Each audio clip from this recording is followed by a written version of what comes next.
Well, in the land of Skyrim, there are a lot of weapons and armors, and an exclusive set of them is the Daedric artifacts, unique looking with unique abilities and are often the most popular weapons or armors in the game, such as the Ring of Amira, Dawnbreaker, or the Ebony Blade. Then there are some items that just fall through the cracks, like Spellbreaker or Savior's Hide. Then there is a weapon so forgotten about, when I try to do research into challenge runs of Skyrim, I have yet to find a run dedicated to it, so I guess time to use a weapon no one ever seems to remember, as we will attempt to beat Skyrim today with the Skull of Corruption.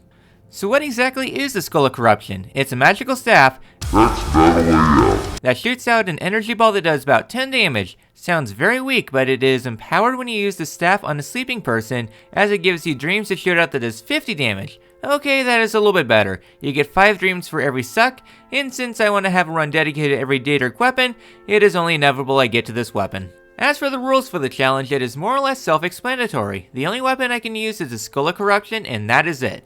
Also, the quest is available at the very start, so no console commands are needed to get to the quest. Also, I'll be able to get through most of the dungeon as a pacifist. Mostly, more later. And the other usual rules like no companions are given for most weapon restricted runs, and also no major glitches. As for bonus objectives, I gotta complete the quest Waking Nightmare, and that is more or less it. Going to get distracted as I tend to do lately, so with that all the way, let's start dreaming. As for today building my character, I decided to change things up a little bit and play as a female Breton. Sure, there is no Black Widow perk to take advantage of, but nice to have some variety in life. I also try to make her look like a nightmare since I feel like playing with the sliders today. I remind everyone what I am with my name, then almost get executed because of it. I too would not trust this monstrosity. Anyways, I'm running through the town that's on fire because wooden structures tend to do that, then enter the keep.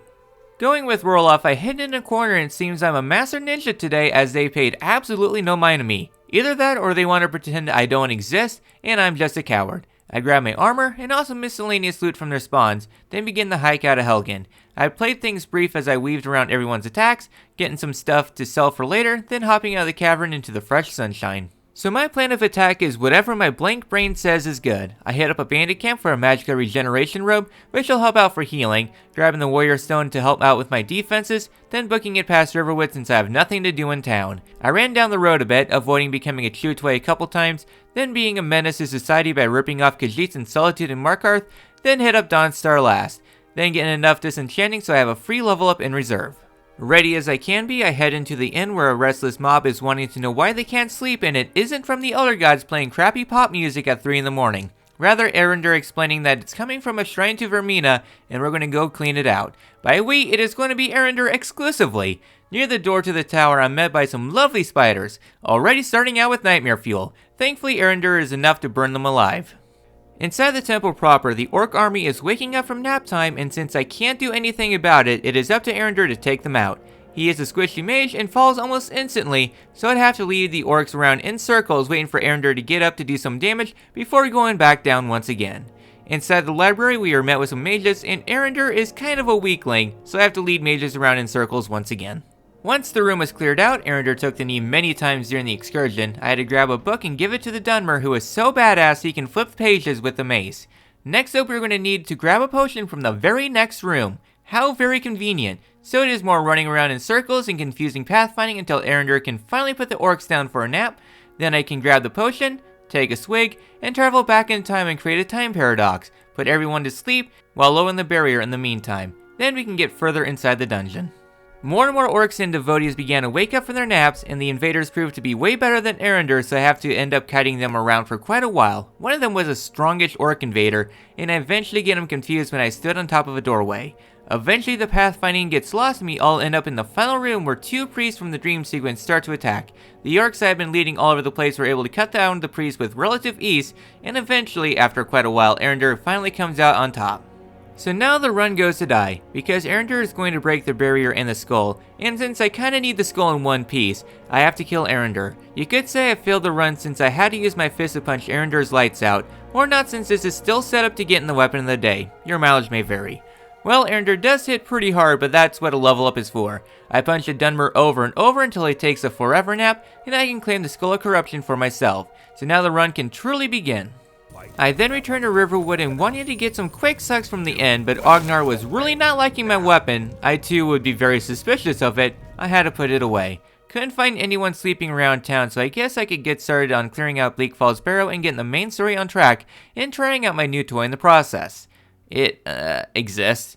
Not a big fan of the ball of light and the blinding effect, and it takes about 3 shots to take out the intro bandits, which is something I guess. Better than the torch, but still not the greatest.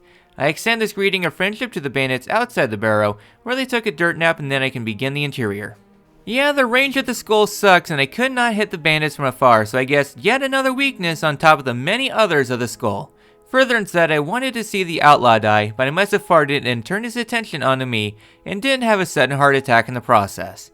Just had to use my skull on his skull, and eventually he went down. Also, the first skeever gave me ataxia, so that's nice. As for the frostbite spider, I have range, somewhat, and using the doorway, the spider is never an issue, and I can send the nightmare to hell. I also freed Arvel after restoring my weapon's charge. Yeah, I'm going to be one of those weapons, I feel. At least Arvel left an imprint on the wall from the blast.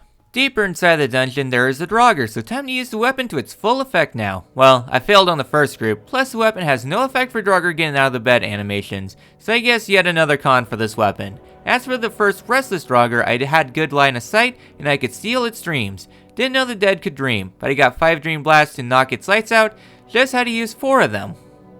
Well, you know me, I always tend to find workarounds for weapons with heavy restrictions, but something I should make clear is that the Staff of Corruption does not count towards any elemental affinity, so the damage I am doing is all I get for the entire run. I can't augment my flames to get more powerful, so yeah, I gotta limit my leveling so I don't blast through my ammo on one encounter thanks to level scaling. The rest of the dungeon I led Draugr into axe traps when I could, and avoided the rest, though one Draugr was very interested in me solving a puzzle door. As for the Draugr Overlord at the end, it was a non-issue. I did have to wait for it to get out of bed. I guess Romina takes pity on the slow risers in the morning. Used up basically all my dreams on the fight, but the fight went down easily enough I could claim my MacGuffin. With the dungeon done and dusted, I entered Whiterun for the first time. I went to the vendors to unload my carry weight, then waited for nightfall so I could give some testing to my sucking. I waited for Nazim to sleep, and kept on getting interrupted by Ellender. I too would suspect the creepy gal walking around with a goat skull. I suck Nazim's dream, and I get 12 total from the 2 of them, plus whatever left I had from the dungeon. Radius I feel like for the first dragon fight, which is feeling pretty lazy. I entered Dragon's Reach to talk to the Jarl about stones and dragons, and he tasked me with whooping a lizard, so I go and do just that. On my way to Mirmalnir, I bumped a bone so hard it went flying. Guess what they say about dreams having wonky physics engines is true. As for the worm, the fight wasn't too bad. Well, I say that, but the dragon was really wanting to cook my goose today. I did run out of dreams during the fight, but since I have an army at my back, the dragon was put down for an eternal nap before too long. So back in Whiterun, I get my mission to head to the Greybeards, but since I want to be stocked up on dreams so it doesn't take 3 full soul gems to kill a wolf, I entered Solitude at night and proceeded to Castle Dower. Inside the basement is a guard's quarters, which is probably the largest concentration of sleeping NPCs I can easily access, so I sneak around and harvest a few dreams, not many today. I decided after that little excursion to go ahead and tackle climbing to the throat of the world. You know, I highly question my mental stability sometimes, such as climbing up partway through the shortcut to Iverstead near the Stormcloak camp, and instead of going around the mountain through the pass, I decided to run face first into the mountain and trying to climb it. We aren't talking Skyrim mountain horse climbing either. No, I basically ran face first into the mountain from roughly the Stormcloak camp to North Skybound Watch. Harry blasted some bandits into comedic ragdolls. I honestly forgot what this place is for anything. I think something with destruction magic. After messing around there for a little bit, I did find a bit of a pathway to climb, and eventually I ended up back on the 7,000 steps, literally after the frost troll. However, I have a natural 1 perception and did not realize it. I wandered further up the stairs until I got to the Greybeards, and instead of playing bingo, I yelled at ghosts and ran face first through the snow. I just wanted them to yell at 069, darn it. Well, with my business done here, I figured I could get a few more dreams before Usengrov. Back in Whiterun, I was met with some lovely cultists that were snuffed out pretty quickly, all things considered. Anyways, here in Whiterun, I went to one of the guards barracks behind the mayor and began sucking out the dreams of the guards here. Close proximity makes for easy harvesting. With a helpful supply, I figured I could walk to Usengrov taking the scenic route today. Yeah, I got distracted. My first stop in my rampage is Silent Moon Camp, where I blasted the bandits, and if they held up a ward, I waited for their magic to drop, then let them take a nap. After this, I climbed the nearby mountainside and smited some necromancers. Since I was in the neighborhood, I decided in my 0 wisdom, sure, I could get the drop in on a dragon. Probably not the best idea in my playbook, but I'm Orph the Unwise. The fight with the dragon was not too bad all things considered. I just healed when needed and pointed my staff in the dragon's general directions, slowly melting through its health pool until it landed. Then I blasted it into the afterlife. I started the fight with over 30 dreams and now I have 8 remaining. Going to need to stock up before Alduin for sure. While with the dragon in my belly, I headed to the nearby Dagon shrine and teabagged on its head because I do not fear the Daedra. I also claimed my loot at the dragon den. Next up, I decided to grab the Lordstone so I could have some defenses, and since I'm in the area, I decided, why not, I could go on a little rampage. I walked down the steps a little bit until I got to the Vigilance of Stendarr.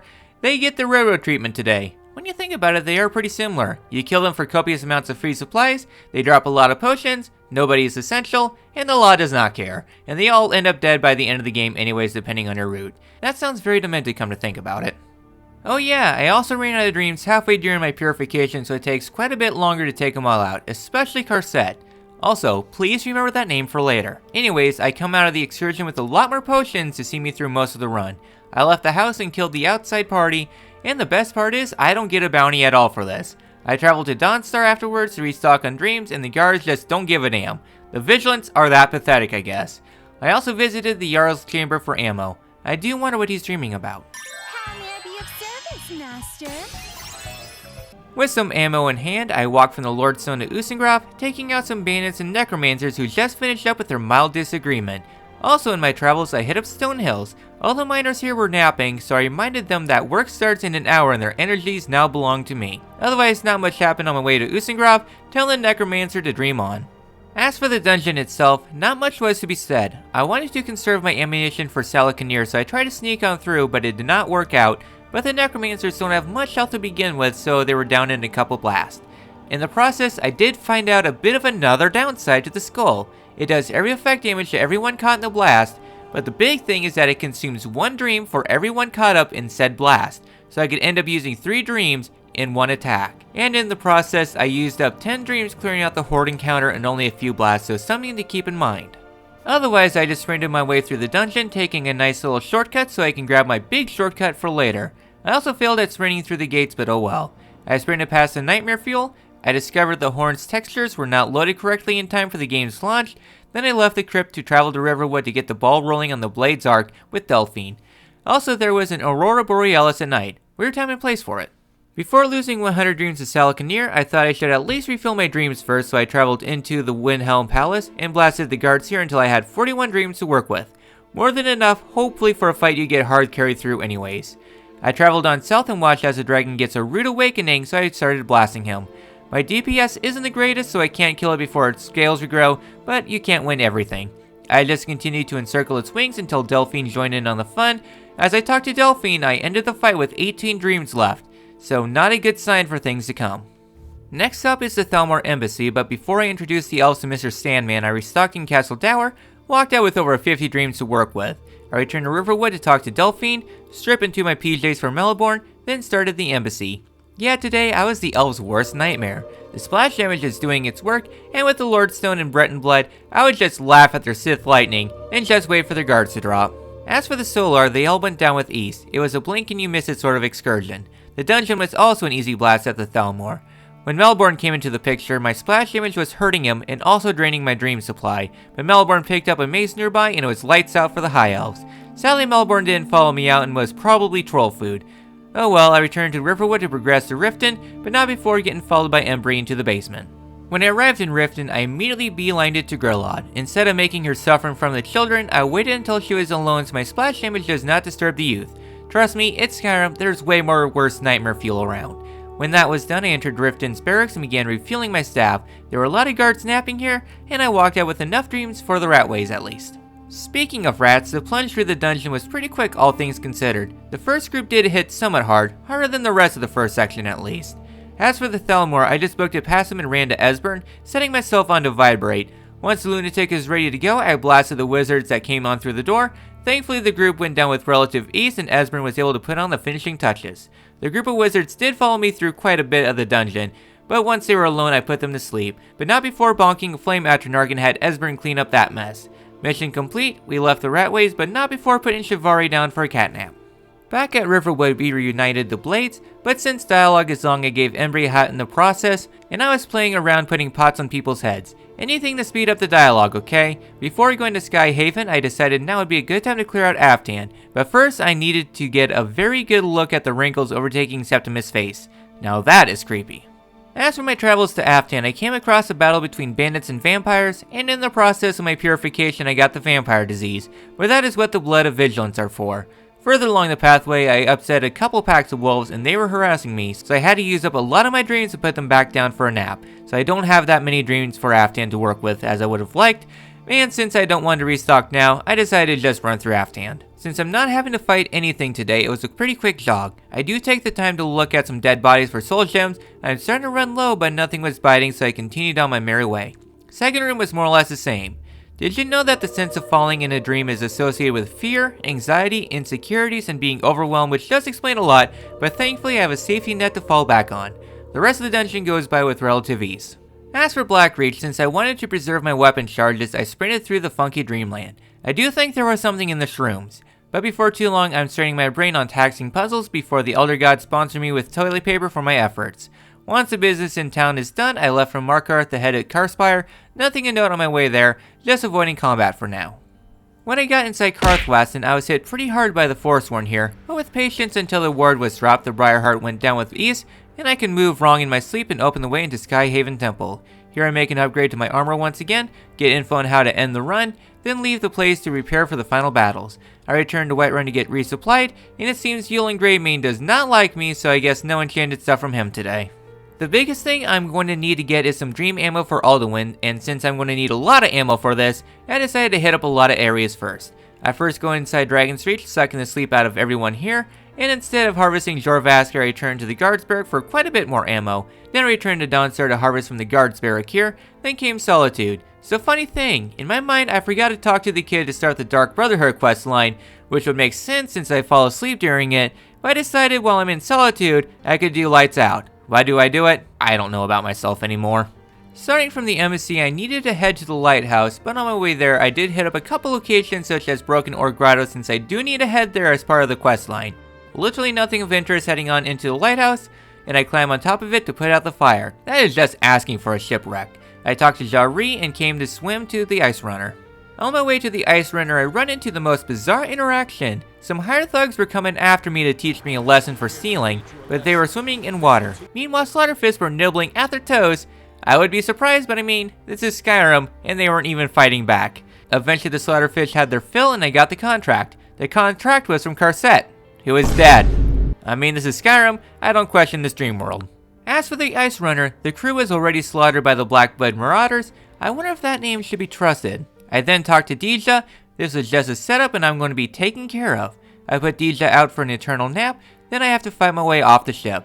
And now comes revenge. I returned to Broken Ore Grotto, then started that dungeon. Truth be told, Broken Ore Grotto is my favorite dungeon in Skyrim. A very cool location, a nice set piece, and as a stealth archer, this place is chef's kiss. But since I want to conserve my ammunition as much as I can, I ignored most of the marauders here and I booked it right to Jari. The fight was very one-sided and I just blasted him off the cliffside and finished the quest. I also killed the captain of the vessel, which I don't think is getting out of the cave anytime soon.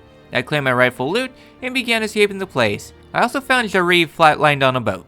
So with my little detour done, I wanted to prepare myself before the final battle with Alduin, which might get very dicey since I'm only level 6, which is all I'm going to be for the rest of the run. I fortify my blade's armor, equip it, then return to High Hrothgar to get shouted awake in some hazing ritual. I learned the shout to the throat of the world, then began climbing up to the summit. On my way up there, I may or may not have walked face first into an ice wrath blast, but I mean, really, I'm just tired and non-observant, okay? Up at the summit of the world, I learned how to use a fire flower and used it on the Mario Dragon, which he tells me to use the Elder Roll to go back in time. I pulled it out for some nap time. The dream was really funky. There was a scary nightmare creature. I wake up from the nap and uh-oh, the night terror is actually real and now I need to kill it. Since I am ranged and prepared, Alduin was not that difficult today. I should mention I started the fight with 92 dreams for the battle. So the battle plan for the fight is just hang out from afar, hide behind the rocks from the fire attacks, then blast away when I see an opening. I did have to play things a little cautiously so I didn't waste ammo and party snacks. Alduin has a bucket load of health, so I have to play things cautiously so I don't run out of ammo. There wasn't much a note for the fight. Since I have a lot of defenses, Alduin really didn't hit all that hard. At the end of the fight, only took a couple of minutes all things considered. I only had 42 dreams remaining, so I will need to restock before Skuldolphin, but at least I came out on top. Next up is preparing for the Peace Council, which might as well be a mandatory nap time as punishment for rushing the main story. In the meantime, during preparations, I do go around places I visited for more dream snacks. Thankfully, Castle Dower is a place I have to visit and is my favorite snack spot, which gives me a lot of dreams to work with and recruits Tullius to the council. Same is true for Ulfric, but his palace doesn't have as many guards to harvest from. At the end of my excursion, I have 92 dreams to work with for the rest of the run. Next up is everyone's favorite segment, the Peace Council, which is the most snooze-inducing segment in Skyrim. One of the segments you can't quick save load through is Tullius saying this is a waste of time, which I fully agree. Before too long I get Odahviing's call numbers and I could get on with my life. I called forth Odahviing and lure the silly dragon into an obvious trap, then convince him to take me to Skuldolfin so I can hitch a ride to finish the run.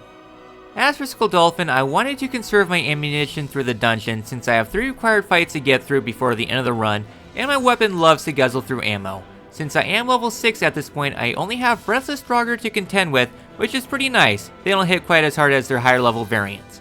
I booked it through the exterior with ease, and as for the interior, it was simple puzzle solving. Well, I say that, but a lot of Draugr and spiders were contending with me and making navigating through the puzzles pretty difficult. I do have a couple perks for healing so I could at least take the damage. Second half of the dungeon is thankfully easier to get through, and before too long I'm at the Draugr Overlord. He didn't feel like attacking me, must be drowsy from the early mornings, so he gets blasted into the afterlife again. Back outside, since I want to conserve my ammunition for Alduin and Soon, I ignored the Dragon Priest and booked it inside the afterlife.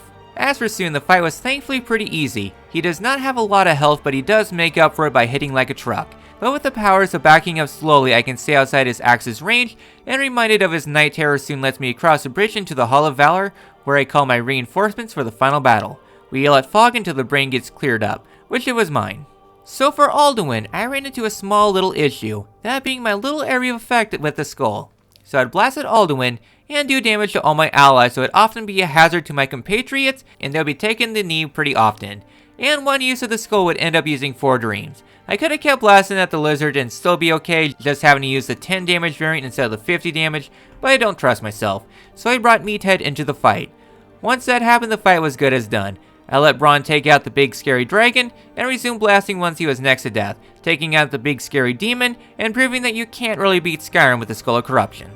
Well, I'm not a big fan of the Skull of Corruption. Sure, it is somewhat powerful when you are filled up with dreams for the early game, but the weapon falls off pretty quickly in quite a few regards. Firstly, it does not have any elemental affinity, so you can't buff its damage from the augmented perks, the sap chugs down on soul gems like it's dehydrated, and the dream ammo made it pretty annoying to use. Sure, having splash damage is nice, but each target you hit with the skull, friend or foe alike, would drain the dream ammo, and as you saw, after every dungeon I would have to go around restocking the staff. In Unshown, but sometimes when restocking I would hit a guard and get a bounty and had to reload. Overall, the run itself was not too bad. Me knowing Skyrim does help out the journey quite a bit, but with how meta the weapon was, I didn't feel like doing many other side activities, given how this run is shorter than quite a few other runs recently. At least the run was only 5 hours long, which is pretty nice. Well, I guess the skull can go back into the chest of weapons, never to be used again. Hopefully you'll enjoy this run. If you did, be sure to give a like, subscribe for more masochism, and any other ways I could torture myself, leave them down in the comments. This has been Orpheolus, and I'll see you all in the next run.